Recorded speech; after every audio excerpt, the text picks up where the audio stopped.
Yo, what's up guys? Bedoy is here once again. So, ayun. Update lang tayo sa ating bukirin. Ano yan? Bukirin ba?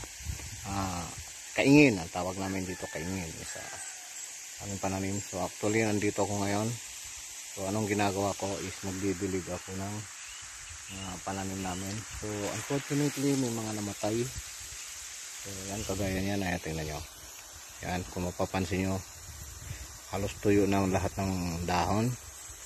So ito yung mga masasakit na parts sa being farmer. So ang gagawin namin diyan is kukuha kami ng bunga ng sayote.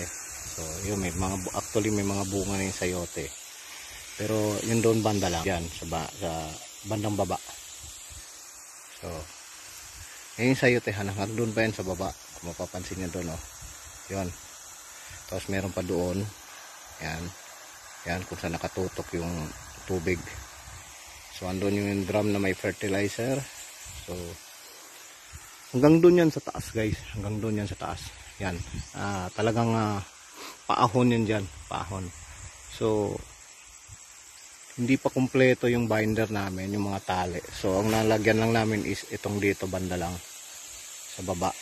So dito sa area na kinatatayuan ko is nasa gilid lang yung tali. Kung mapapansin yung kulay puti, hanggang doon yan sa dulo. Yan. Kaya makikita nyo yung tali punta doon. Hanggang doon yan nakapalibot. So ngayon ako lang mag-isa ngayon dito kasi si Papang nasa work.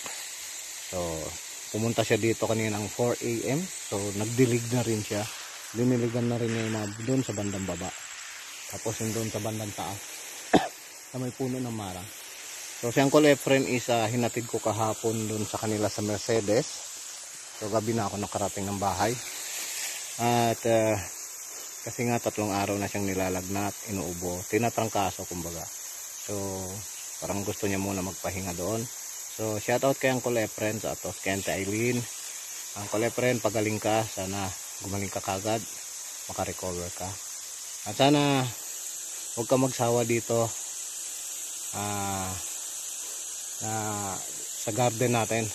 So sa ngayon is wala pa tayong masyadong kikinikita dito, pero kahit pa paano may nakukuha na tayo na ang ulam natin sa araw-araw. So shoutout sa'yo, pagaling ka, Uncle Efren.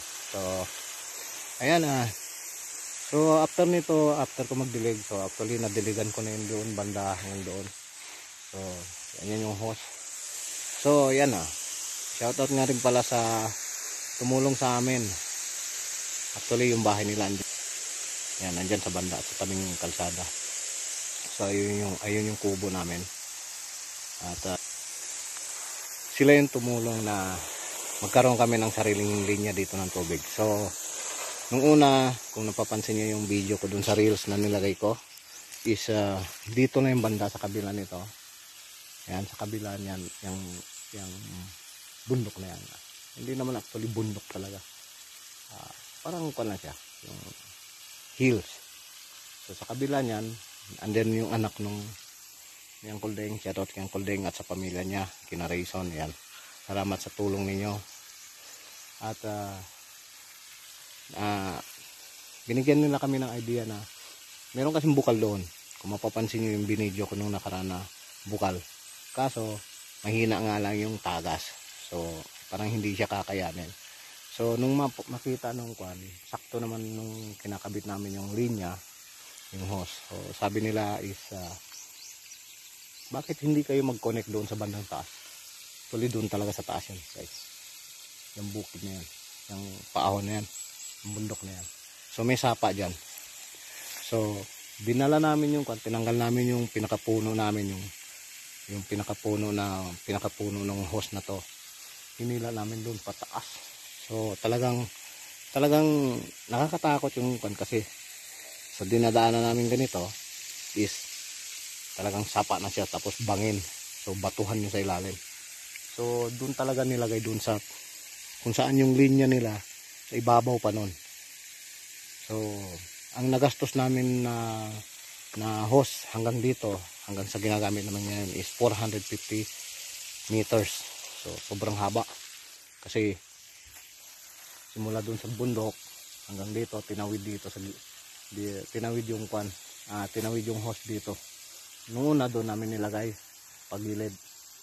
So binago nila, tinulungan nila kami.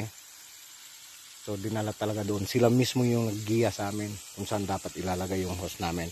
So dito pinalusot. Yan, kung mapapansin nyo dito. Pinalusot yung linya. Tapos doon yung pinaka dulo. Tapos doon tinatanggalan namin, kinukonek papunta doon. Punta ito ng linya. Tapos meron din papunta doon sa baba. Tatanggalin ko lang doon. Kukonek ko yung isa papunta doon sa baba. Tapos dito naman sa baba, ayan, may connection doon, papunta doon sa may drum na yon. Tapos papunta naman doon sa kubo. So papalit-palit lang kami ng linya. Sooner or later magiging okay na yan kasi plano ko bilhan ng gate valve. So gate valve doon. Tapos kung kailangan namin dito, papatayin ko lang doon. Hindi na kailangan tatanggalin, tatalian ng goma. Tapos idudugtong na naman. So mangyayari is doon sa baba maglalagay ko ng gate valve. Gate valve doon. Tapos gate valve din dito. Para pag kailangan dito ng tubig, may papunta doon. Ito na yun. Tapos pag kailangan namin ng tubig dito is sasara ko lang yun doon. Dito ko naman ilalagay.